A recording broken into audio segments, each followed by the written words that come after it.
Bienvenidos al seminario Descubrir el Misterio de la Biblia. Esta es la sesión número 8 y en esta sesión concluiremos el cumplimiento mesiánico, que es la segunda parte y su color es el dorado. Luego pasaremos al libro de los Hechos de los Apóstoles, que tiene el color blanco, que es la Iglesia. Entonces estaremos terminando el seminario. Ha sido un maravilloso curso y terminar con Jesús y la propagación del Evangelio será maravilloso. Me gustaría rezar ahora y pedirle al Señor que bendiga esta sesión final para ustedes y para todos los que están viéndola desde lejos en todo el mundo. Hasta ahora hemos recibido una gran cantidad de claves para descifrar el misterio de la Biblia. Y vamos a descubrir al final que podemos descifrar todos estos misterios siempre y cuando caminemos por toda esta ruta. Si no, no veremos una gran diferencia. Así que es necesario poner todo esto en práctica en nuestra vida. Queremos convertirnos en este mensaje para el mundo. Oremos. En el nombre del Padre, y del Hijo, y del Espíritu Santo. Amén. Señor, te damos gracias porque nos has amado tanto, que has venido al mundo y has muerto por nosotros. Pero no solo eso, sino que nos invitaste a tener una vida contigo, no solo ahora aquí en la tierra, sino en el cielo para siempre y por los siglos de los siglos. Señor, has elegido compartir tu misión con nosotros, tu iglesia. Te pedimos, Señor, que nos ayudes a entender claramente esta misión, la responsabilidad que nos has dado y el poder que tenemos para vivir tu vida en el mundo. Te lo pedimos en nombre de Jesús. Amén. En el nombre del Padre, y del Hijo, y del Espíritu Santo. Amén. Terminamos nuestra última sesión hablando de Jesús y de cómo Él ha llevado a cumplimiento toda la justificación. Esto es lo que significa llevar a cumplimiento la justificación, es decir, que ha completado esta historia en su vida. La pregunta, ¿por qué leer el Antiguo Testamento? Porque queremos conocer mejor a Jesús y queremos saber cómo debemos ser ese hijo, esa hija que confía en el Padre. Verán, Jesús nos dejó un modelo y nos mostró cómo confiar en el Padre. Nos mostró cómo vivir, cómo enfrentar los tiempos difíciles. Y cuando unimos nuestra vida a la suya, se da un cambio increíble. Nos quedamos en Mateo 16, en donde Jesús le dio las llaves a Pedro. Antes de eso, cada vez que se hablaba de la muerte, Él lo evitaba. Pero después de darle las llaves a Pedro, y después de establecer su autoridad en la iglesia, fue directamente a Jerusalén. Y entramos en la Semana de Pasión de Jesús. La Semana de Pasión comienza con Jesús con lo que conocemos como Domingo de Ramos, bajando el Monte de los Olivos desde Betania, atravesando la cima del Monte de los Olivos, bajando por la ladera occidental hasta el Valle del Cedrón. Pasa por el jardín de Getsemaní y entra en el monte del templo y limpia el templo. Sabemos que Jesús llega a esa hora, a esa semana de pasión, a ese momento en el que va a dar su vida por los pecados del mundo, y todo comienza en el cenáculo, en donde Jesús celebra la última cena. Es en ese cenáculo revela el árbol de la vida y nos da acceso a él a través de la Eucaristía en la última cena. Introduce el sacerdocio del Nuevo Testamento en los apóstoles, que serán los que nos darán esa vida, su cuerpo y su sangre. Se dirige desde el cenáculo, pasando por la casa de Caifás y tomando la escalera de época romana, bajando al Valle del Cedrón. Allí en el huerto de Getsemaní, al pie del Monte de los Olivos, reza con sus discípulos como era su costumbre. Allí es traicionado y arrestado.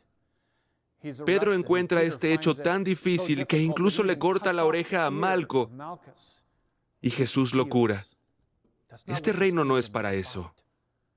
A Jesús lo lleva nuevamente a la casa de Caifás, por donde había pasado horas antes.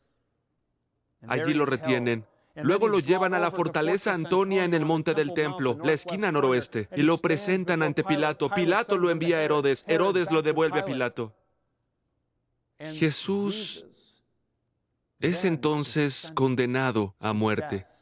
Lo crucifican y lo sepultan, y ustedes ya conocen la historia. 3 días más tarde, resucitó de entre los muertos. Conquistó la muerte, el infierno y el sepulcro. Y ¿saben? Lo que es interesante es que después de que Jesús conquistó la muerte, el infierno y el sepulcro, y resucitó de entre los muertos, ¿qué sacrificio nos queda?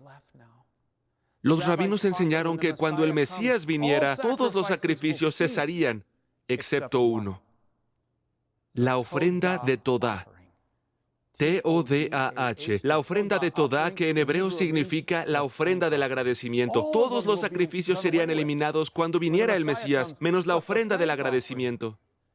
Hoy es un sacrificio que permanece, la ofrenda de Todá. Es la ofrenda de acción de gracias. ¿Cómo le decimos nosotros? La Eucaristía.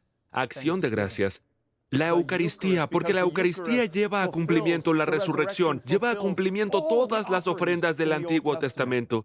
Y es tan importante que incluso el día de descanso se traslada al domingo. Es increíble. Es absolutamente asombroso, pero quiero que vayamos de nuevo a ese momento en el que Jesús está ante Pilato.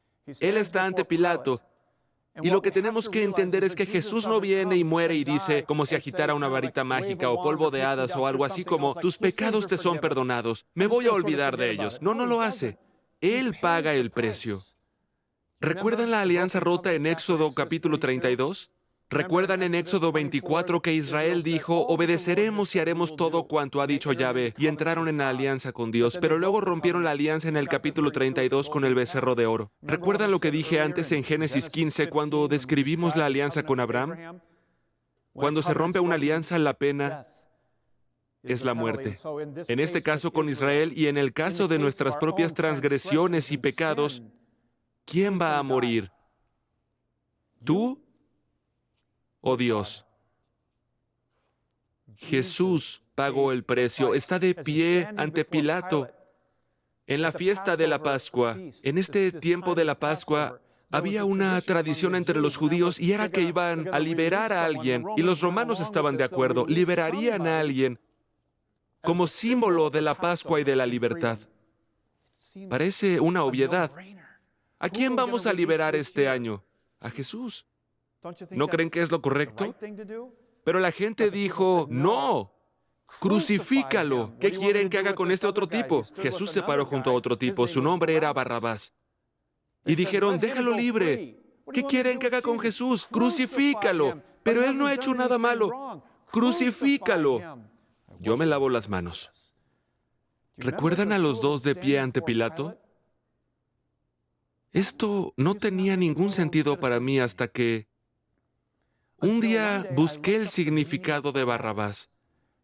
Llegué a pensar que eso no tenía ningún sentido hasta que un día me di cuenta de que el nombre de Barrabás significa Hijo del Padre.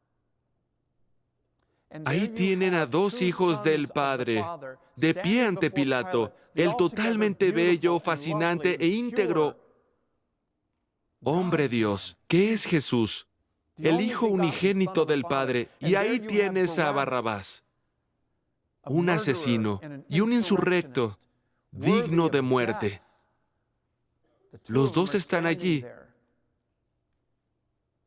y Barrabás es liberado, solo porque Jesús tomó su lugar. Y sí es verdad, Jesús tomó tu lugar. Quisiera compartir algo con ustedes. Quisiera que me miraran por un segundo. Si quieren saber cómo era Barrabás, yo soy Barrabás.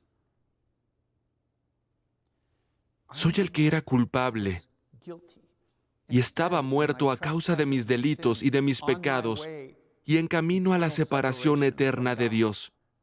El Hijo de Dios totalmente adorable vino como Cordero Pascual y tomó mi lugar. Y soy libre. Yo soy libre ahora. Si se olvidan de mi aspecto y todavía quieren saber cómo es Barrabás, entonces cuando lleguen a su casa, mírense al espejo. Ese es Barrabás. Pero ustedes ya son libres. Lo que el Señor libera es libre de verdad. Ya saben que resucitó de entre los muertos. Los animo a que, si van alguna vez a Israel, vayan a la iglesia del Santo Sepulcro en Jerusalén. La iglesia del Santo Sepulcro es tan grande que alberga el Gólgota, donde Jesús fue crucificado. Lo bajaron y lo pusieron en una tumba cercana, fuera de los muros. Todo está allí mismo. Al entrar se sube a la derecha y está el Gólgota. Al ir a la izquierda está la tumba. Todo está ahí. Es el único sitio que los arqueólogos les dirán, más que en cualquier otro sitio, esto es auténtico. Ustedes pueden ir allí y estar de pie entre el Gólgota y la tumba y simplemente meditar en un momento de oración. Pero también quisiera compartir con ustedes algo más que hizo Jesús. Es esto. Él estableció la gran misión. Cuando se levantó de entre los muertos, todavía no había terminado su misión. Él dijo en el Evangelio de Mateo, al final en el capítulo 28 de Mateo, y si lo buscan y lo leen, es al final del Evangelio, en donde Jesús les dice al final, en el versículo 19, vayan pues y hagan discípulos a todas las gentes, bautizándolas en el nombre del Padre, y del Hijo, y del Espíritu Santo, y enseñándoles a guardar todo lo que yo les he mandado, y he aquí que yo estoy con ustedes todos los días hasta el fin del mundo.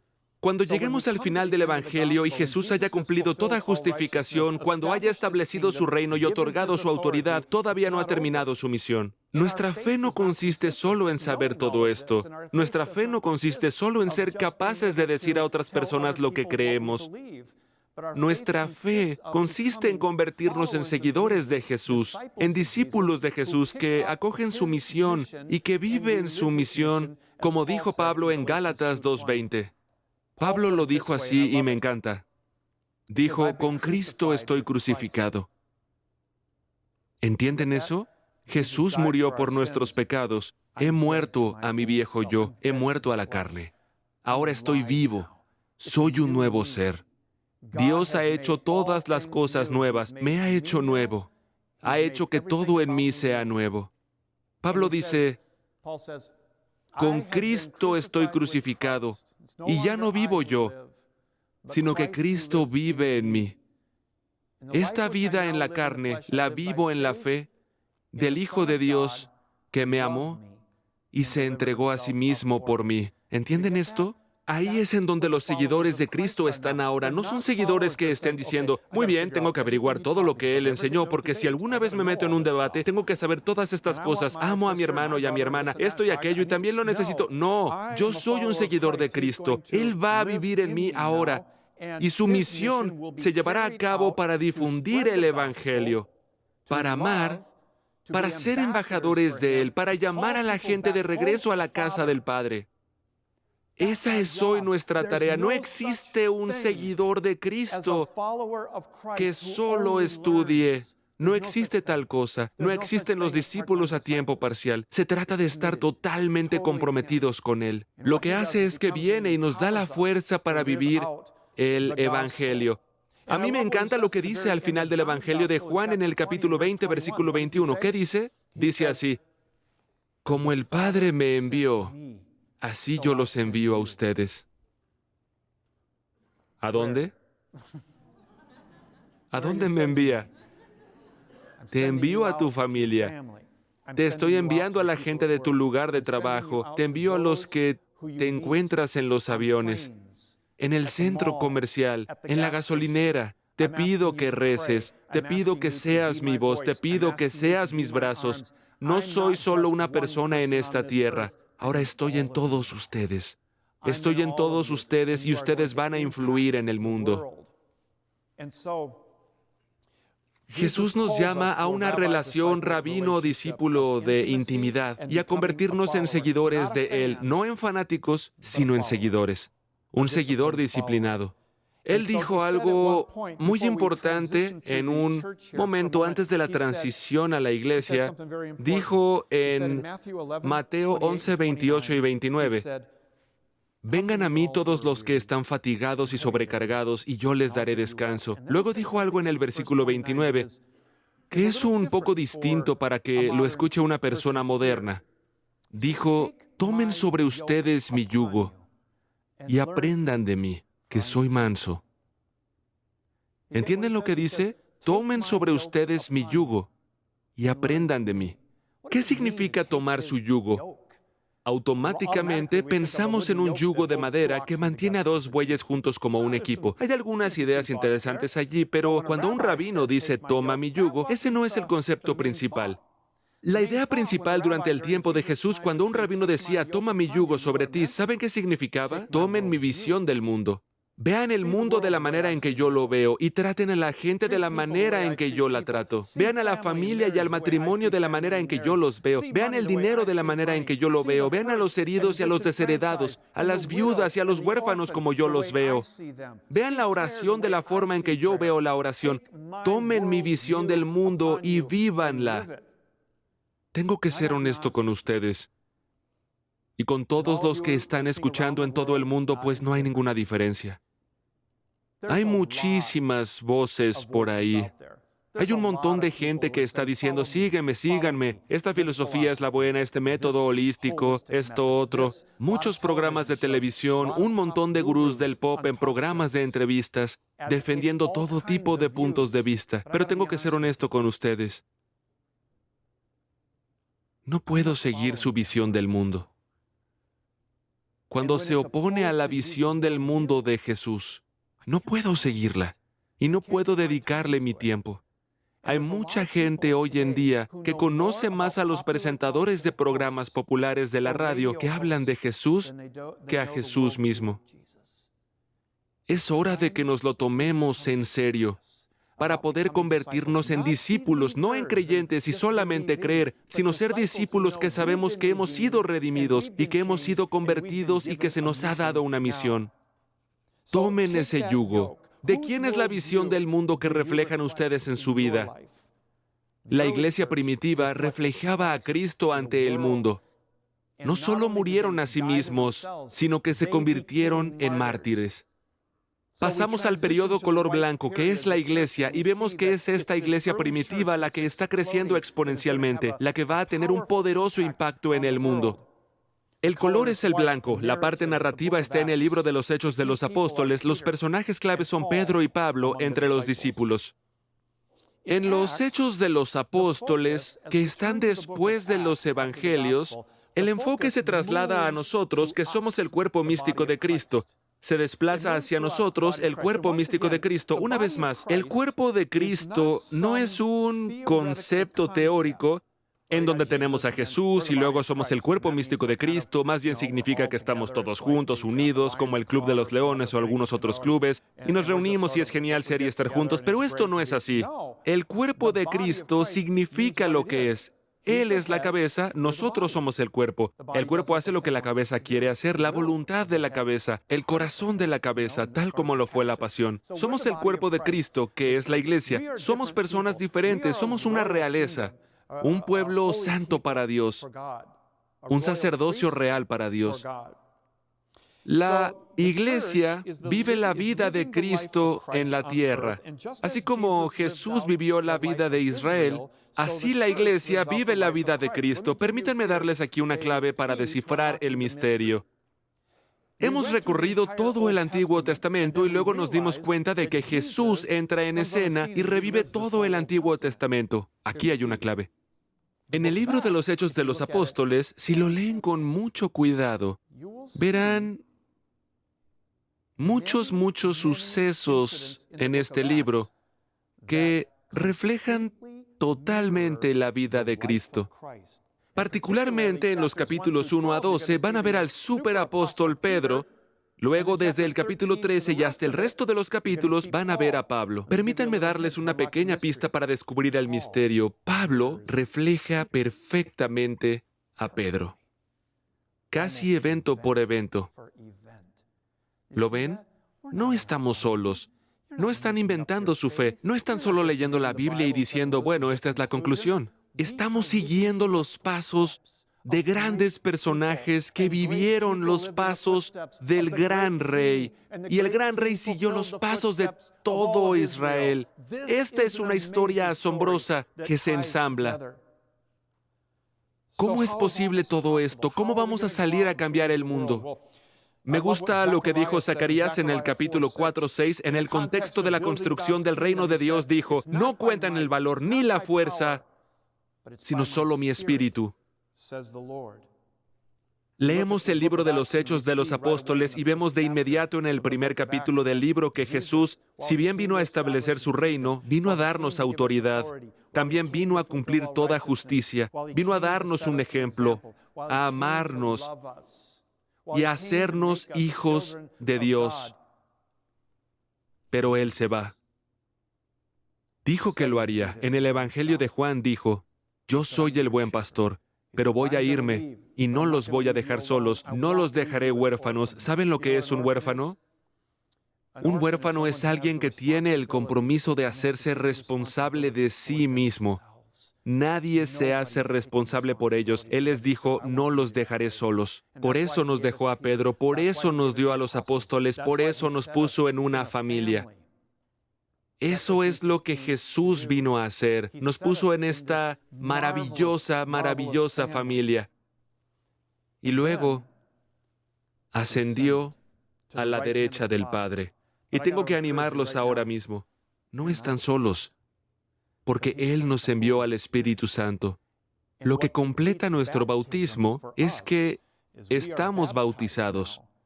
Estamos bautizados en Cristo y estamos bautizados en su familia. El pecado original ha desaparecido y se nos han infundido 3 poderosas virtudes teologales: la fe, la esperanza y la caridad.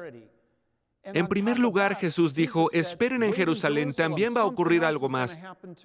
En el libro de los Hechos de los Apóstoles, dice que esperaron en Jerusalén, ¿no es así? De hecho, nos dice en Hechos 1:8 que les da instrucciones. Dice en el versículo 6, y volveré más tarde a eso, cuando se reunieron le preguntaron, Señor, ¿le restaurarás el reino a Israel? Tal vez no lo entendieron completamente en ese momento. Él les dijo, no les corresponde a ustedes conocer los tiempos o las épocas que el Padre ha fijado con su propia autoridad, pero recibirán poder. Cuando el Espíritu Santo venga sobre ustedes, serán mis testigos. ¿Conocen la palabra testigo? Que en griego es martis. Es de donde sacamos la palabra mártir. Ustedes serán mis testigos. La mayoría de nosotros que estamos aquí no vamos a convertirnos nunca en mártires. Eso probablemente no le va a suceder a la mayoría de nosotros, pero pueden morir diariamente a sí mismos y permitir que Cristo viva a través de ustedes. Tenemos que ser testigos, dice, en Jerusalén y en toda Judea y Samaria y hasta los confines de la tierra. Voy a llegar a esos 3 lugares, Jerusalén, Judea, Samaria, los confines de la tierra en un momento, pero antes quiero compartir con ustedes el evento más fuerte que sucede al inicio de los Hechos, en el capítulo 2 de los Hechos, cuando tenemos el día de Pentecostés y el descenso del Espíritu Santo. Verán, es el Espíritu Santo el que marca la diferencia en nuestras vidas y nos capacita para hacer lo que Jesús nos llama a hacer. ¿Qué significa Pentecostés para nosotros? Sabemos que ahí, en el libro de los Hechos, el Espíritu Santo descendió en forma de lenguas de fuego. Por cierto, esto es lo que le ocurrió a Jesús solo por un momento. ¿Recuerdan a Mateo 3 y 4? Les mencioné a Jesús saliendo del agua. Si vuelven ahí, verán que fue bautizado. Salió y una paloma bajó y se posó sobre él. El Espíritu Santo bajó. El Padre dijo, este es mi Hijo, en quien me complazco. Jesús pasó por el bautismo y el Espíritu Santo descendió sobre él. La mayoría de nosotros hemos sido bautizados. ¿Y el Espíritu Santo? El día de Pentecostés, ¿cuál es nuestro día de Pentecostés? Nuestra confirmación.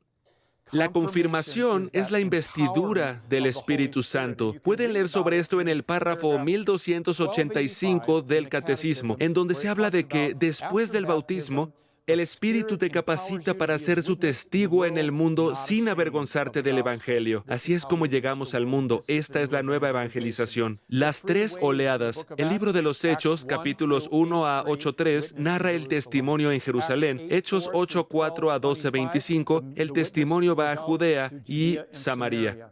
Y luego, Hechos 13 hasta el final, en el capítulo 28-31, los 3 viajes misioneros de Pablo. Él es el misionero de los gentiles y Pedro es el misionero de los judíos. Ellos son los superapóstoles. Entonces, el Nuevo Testamento debe leerse en el contexto del libro de los Hechos, porque esa iglesia primitiva estaba comenzando y estaban experimentando problemas de comunicación, problemas morales, cuestiones teológicas que necesitaban resolverse. Las epístolas son un testamento vivo de cómo la iglesia solucionó estas cosas y que son tan aplicables a nosotros hoy en día, particularmente en Corintios, que se parece tanto a lo que vivimos hoy. La conclusión de los Hechos de los Apóstoles es muy extraña. Simplemente termina. Vaya. ¿Y ahora qué hago? ¿Qué libro puedo leer ahora? Sencillamente termina abruptamente. ¿Por qué? Porque la estafeta pasa a cada uno de nosotros y nuestra vida se está escribiendo en el cielo. Al llegar al final del libro de los Hechos, encontramos que no existe el final. No hay un "y vivieron felices para siempre". No. Sí. Ahora yo estoy en la historia. Es mi tiempo y he aprendido mucho de lo antiguo. He aprendido tanto de Cristo. He aprendido de la iglesia primitiva. Conozco todas las cosas maravillosas que se me han dado ahora. Y hoy es mi momento de vivir. Pueden pasar un periodo de tiempo en la tierra, coleccionando, mirando, entreteniéndose, lo que sea, lo que no es malo en sí mismo. O pueden estar atrapados en la historia más grandiosa del mundo, y que es la historia de Cristo. Es una historia sin fin, porque cada uno está escrito en ella, y así continúa. ¿Cuál es su conclusión? Están llamados a ser más que creyentes. Están llamados a ser discípulos, están llamados a ser transformadores del mundo, están llamados a dejar que Cristo viva a través de ustedes. En segundo lugar, han sido fortalecidos por la presencia de Dios. De eso se trata su confirmación. En cualquier oportunidad que tengan de ser testigos, recuerden, tengo la fuerza, no debo tener miedo, puedo amar y puedo abrir mi boca. Por supuesto que puedo hacerlo. Bien, y al concluir todo esto, ¿a dónde vamos a ir desde aquí? Quiero animarlos ahora que hemos concluido. Acabamos de pasar por la historia muy rápido, ¿no es así? Quiero animarlos a seguir adelante. En la parte de atrás de su cuaderno de trabajo tienen un plan de 90 días. Un plan de 90 días para leer 4 capítulos cada día. Solamente les tomará 3 meses terminar la narración. Quiero animarlos a que empiecen hoy mismo. Todos ustedes en todo el mundo, comiencen hoy. No esperen. No esperen, empiecen a meterse en la Biblia y a leerla. Sarah Chris Meyer también ha elaborado un hermoso diario, un diario de tapa dura de 90 días que puede servirles para guardar algunas notas y para darles algo de ánimo para hacerlo. Los exhorto a que lo tomen y lo lean. Recórranlo 2 veces. Empiecen a leer a los profetas en su contexto, intenten leer los salmos, lean algunos de los libros suplementarios. No sientan presión por entender toda la historia y leerla de principio a fin. Léanla de forma inteligente. Léanla para entenderla, utilicen su cuadro. Pero más que nada, ¿saben a qué quiero animarlos a hacer? Quiero animarlos a desarrollar esa relación con Dios, esa intimidad con Él. Espero que si consiguen una Biblia, o la Biblia que tienen en su casa o aquí, en 10 años que nos reunamos, en 20 años que nos volvamos a ver, yo espero que ya esté gastada. Espero que tengan algo que transmitir a sus hijos. Confío en que sus nietos puedan ver lo que estuvieron haciendo en su vida y lo que fue realmente importante para ustedes. En la Dei Verbum al principio dijimos, en los sagrados libros, el Padre que está en los cielos se dirige con amor a sus hijos. En los libros sagrados, su Padre que está en el cielo habla a los hijos, les habla con amor. Yo les diría de nuevo, consigan una Biblia, aléjense y únanse a Dios. Hace algunos años, mi abuelo murió. Era un hombre de Dios y tenía una Biblia vieja y desgastada. Cuando murió, Yo fui el que heredó su Biblia. Este es su estuche con su nombre. Nada ha sido alterado desde el día en que murió. Y la he leído, la he revisado. Tiene el boletín de ese día, de esa semana de la que era su iglesia. Tiene notas y él subrayó un montón de frases. Antes de venir aquí para comenzar la primera sesión, abrí la Biblia de mi abuelo. La abrí en Juan 15:5, se abrió ahí, y había una línea que estaba subrayada, en rojo. Este es mi abuelo. Esta es mi herencia. Esta es mi familia. Esto es lo que era importante para mi abuelo, y ha tenido el mayor impacto en mi vida, como su nieto.